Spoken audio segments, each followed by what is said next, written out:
موت پہ رشتے ٹوٹ جاتے. میرے نبی نے اس دن بھی اپنے رشتے کو نہیں توڑا. ابراہیم جیسی شخصیت کہیں گے سنو اے اللہ تیری میری دوستی کا واسطہ مجھے بچا لے, تیری میری دوستی کا واسطہ مجھے بچا لے. عیسیٰ علیہ السلام کہیں گے یا اللہ میں اپنی ماں مریم کا بھی سوال نہیں کرتا, میری جان بچا لے, مریم جانے تو جانے. اور میرا نبی کہے گا یا اللہ میری امت کو بچا لے. کون سی امت؟ انہوں نے ساری زندگی اس کا مذاق اڑایا. میرا نبی کہتا دفع ہو جاؤ, دور ہو جاؤ میری نظروں سے, تم نے میری نسل کو قتل کیا, تم نے میرے گھرانے کو اجاڑ دیا.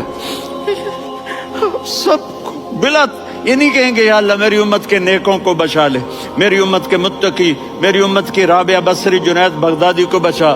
نہیں یا اللہ ساری امت کو میری جھولی میں ڈال دے, ساری امت کو میری جھولی میں ڈال. یہاں اللہ کہے گا وَلَسَوْفَ يُعْطِيكَ رَبُّكَ. اپنے والدین کی عزت کرو. یہاں کا بڑھاپا بڑا خوفناک ہے کہ اولادیں چھوڑ جاتی ہیں اور ماں باپ ٹوائلٹ جانے سے بھی عاجز ہوتے ہیں. اپنی ماں کی دعا لو, اپنے باپ کی دعا لو. میرے نبی نے فرمایا تیرا باپ تیری جنت کا سب سے بڑا دروازہ ہے.